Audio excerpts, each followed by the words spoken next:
You think we owe you something? I push open the door to my apartment and see her sitting on the couch. My mother is wearing a beige trench coat holding a teacup with perfect posture. My half-brother is leaning against her side swinging his leg with new headphones on. There's a bill and a college acceptance letter on the table. My mother looks up and says coldly, "We need your help." My half-brother curls his lip and tilts his chin like he's looking at a stranger. I'm still holding the milk I just bought. The refrigerator door is still open, cold air spreading across the floor. My mother taps the bill and says $3,000 a month. My half-brother adds, "This is what you're supposed to do." He pushes the paper toward me like he's giving an order. I set down the milk and stare straight into their eyes. My mother leans back on the couch with a small smile. She says, "You have a stable job, you won't miss the money." My half-brother shakes his leg hard, the chair squeaks. I walk into the living room, pull out a chair and sit across from them. There are half-eaten sandwiches and juice on the table. I look down and see my name on the juice bottle. My mother suddenly softens her tone and says, "This is also your responsibility." She says, "He's your brother, if you don't help, who will?" My half-brother tilts his head with a smirk on his lips. I say nothing, just stare at the numbers on the bill. My mother leans forward, pressing me with her body. She says, "I hope you'll be reasonable." My half-brother interrupts, "Stop pretending, you make plenty of money." I lift my hand and push the bill away. I say, "I won't pay this." My mother's face turns cold in an instant. My half-brother's smile disappears and he grips his headphone cord.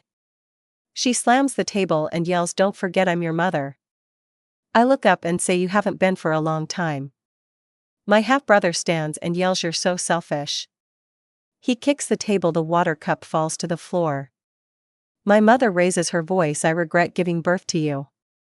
She says, "We didn't come here to ask." She says, "We came to tell you this is what you owe." I stand up and walk to the door without a word. She shouts, "Julia, if you don't pay you'll regret it." I close the door, the hallway light stings my eyes. I stand outside listening to them smashing things inside. I lean against the wall, take a deep breath and clench my fist. That night I sit at my desk and pull out the bill. I glance at the college name and close it. My computer screen flashes with new email notifications. I call my father, my voice trembling a little. He says they came to him too. He says they're already digging into my salary. I grip the phone and hear his cough. He says, "Don't worry, I'll always be on your side." I close my eyes, breathe deep and hear a car passing outside. The next morning I meet her at a cafe. She walks in on high heels like she owns the place. My half-brother follows with his hands in his pockets chewing gum. My mother sits down across from me and orders a latte. My half-brother slumps into the chair and yawns. She starts by saying, "I didn't sleep last night." She says, "I was thinking, how could you be this cold?" My half-brother shouts, "I knew she'd say no." I put down my coffee and look at them. My mother pretends to be gentle, "Julia, you're his sister." She says, "He's just a kid, how can you be so cruel?" My half-brother cuts in, "I don't need her charity." I smile and say, "Good, then this is over." My mother's face hardens. She says, "Don't think you can ignore this forever." She says, "We'll get what's ours eventually." She picks up her cup and looks at me like a knife. I stand and push the bill back toward them. I say, "This is your life, not mine." My half-brother slams the table, coffee spills on his pants. He curses and glares at me. My mother says, "You'll regret this, Julia, you'll regret it." I turn and walk out of the cafe, sunlight hitting my face. It doesn't take long before they break into my apartment. My half-brother is sitting at my desk when I walk out of the bedroom. He's got candy in his mouth. My mother is standing in the kitchen like a hunter circling prey. On the screen is my online banking page. I say coldly, "What are you doing?" He turns and smirks, "Just helping you share the burden." My mother feigns innocence, "We just wanted to talk." I walk quickly over and shut the laptop. My half-brother's grin freezes, his hand still on the mouse. My mother's voice sharpens, "Why are you so mean?" She says, "We're your family." I stare at her and say slowly and clearly, "You're not anymore." She points a finger at me, yelling, "How dare you talk to your mother like this?" My half-brother sneers, "If you don't even recognize family, what kind of person are you?" I walk to the door and open it. I say, "Get out or I'll call the cops." My mother freezes for 2 seconds, the smile vanishes completely. She says, "You ungrateful brat, karma will get you."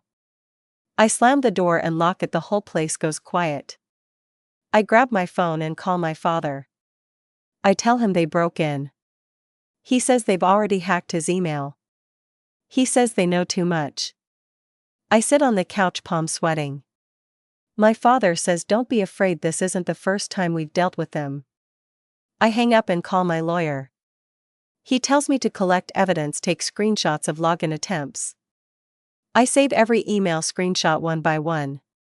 I send over the security camera footage. I barely sleep that night. Headlights flash through the window. A few days later, I'm sitting in a law firm. Mark spreads the documents across the table.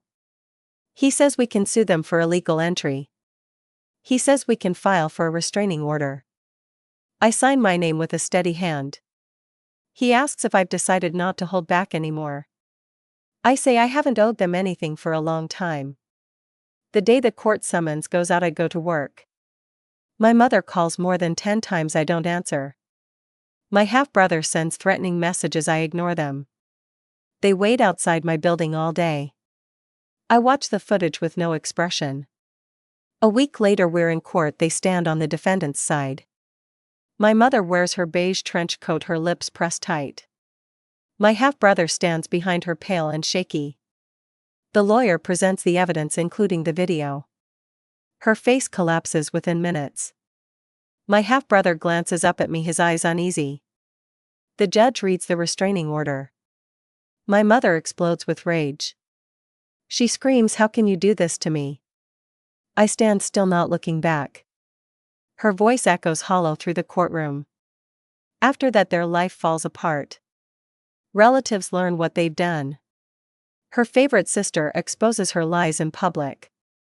Caleb is investigated by the school. No one wants to help them anymore. They try to find my address but can't get close. They lose every bit of leverage they ever had.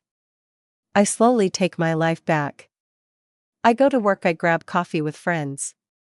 I sit alone on my balcony at night. I don't have to worry about anyone knocking anymore. I see a therapist. She says, "You've finally learned to live for yourself." I nod and say yes. That day I walk down the street. The wind is soft. I see a mother and child arguing on the corner. The child shouts, "I don't owe you." I stop for a second and look up at the sky. I finally understand what freedom means. The last time my mother calls, it's late at night. Her voice isn't sharp or loud anymore. She says, "Julia, we have nowhere to go."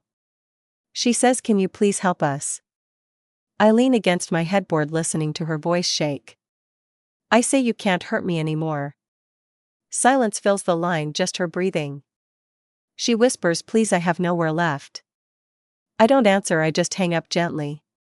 I turn off my phone and sink into my pillow. The neon lights from the street glow on my wall. For the first time, I feel completely free. I no longer live under their threats. All their control and lies are severed one by one. I stand tall and walk into my own life. And I never look back.